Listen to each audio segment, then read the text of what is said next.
శ్రీ షిరిడి సాయి ధ్యాన మందిరం railway new colony Visakhapatnam.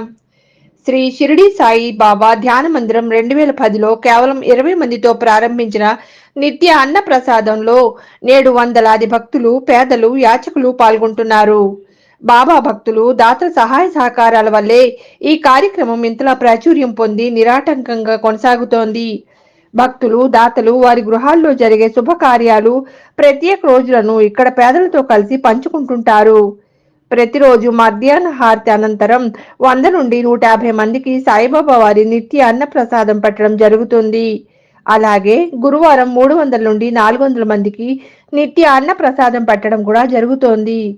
ఈ సందర్భంగా వ్యవస్థాపకులు నూకల శేషగిరిరావు గారు మాట్లాడుతూ, నేటికి 41 రోజులు మాల ధరించిన స్వాములందరికీ భిక్ష ఏర్పాటు చేయడం జరిగిందని, గత 2 సంవత్సరాల నుండి మాల ధరించిన స్వాములకు శ్రీ సాయిబాబా వారి అన్నప్రసాదం పెట్టడం జరుగుతోందని, అలాగే ఈ సంవత్సరం కూడా యథావిధిగా స్వాములు భవానీ మాల, కనకమహాలక్ష్మి మాల, ఇతర మాలలు ధరించిన వారందరికీ కూడా భిక్ష ఏర్పాటు చేయడం జరిగిందని, ఇది వచ్చే నెల 9వ తారీఖు వరకు కొనసాగుతుందని తెలియజేశారు. షిరిడి సాయిబాబా ధ్యాన మందిరం రైల్వే న్యూ కాలనీ విశాఖ జిల్లా అండి.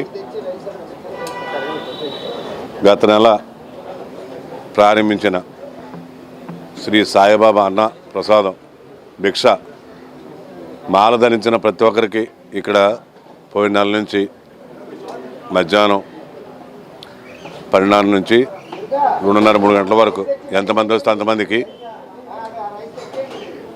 మాల ధరించిన ప్రతి ఒక్కరికి, అంటే అయ్యప్ప స్వామి కానీ, సాయిబాబా మాల కానీ, శివమాల కానీ, భవానీ మాల కానీ, ఇతర మాల ధరించిన ప్రతి ఒక్కరికి కూడా ఇక్కడ సాయిబాబా అన్నప్రసాదం ఏర్పాటు చేయబడింది. గత నెల రోజుల నుంచి ఇంకా రేపు 41 రోజు అంటే మండలం పూర్తవుతుంది.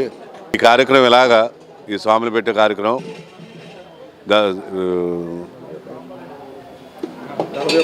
41 రోజు అవుతుంది.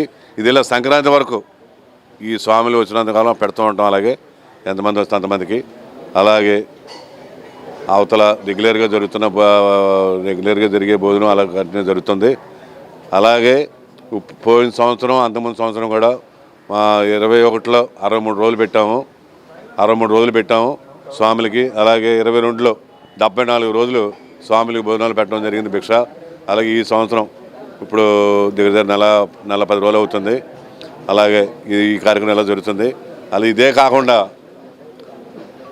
నైట్ టైం కూడా ఇక్కడ మన భోజనం ఆకలిగా ఉన్న వాళ్ళకి ప్రతి ఒక్కరికి అందజేయాలనే ఉద్దేశంతో గత సంవత్సరం నుంచి నైట్ టైం ఫ్రిడ్జ్లో ప్యాకెట్లు పెట్టి ప్యాక్ చేసి శుచిగా తయారు చేసి ఆకలిగా ఉన్న వాళ్ళు ప్రతి ఒక్కరికి ఇక్కడ భోజనం ఏర్పాటు చేయడం పడింది.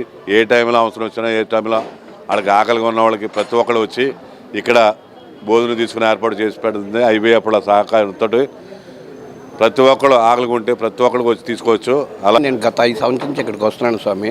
ప్రతి సంవత్సరం స్వాములకు భోజనాలు పెడతారు, భవానీలు భోజనాలు పెడతారు. భోజనం చాలా చక్కగా ఉంటుంది. ఏవి కూడా వాళ్ళు స్పైసెస్ గట్ట వేయకుండాను స్వాములకి ఎలా కావాలంటే అలా పెడుతున్నారు.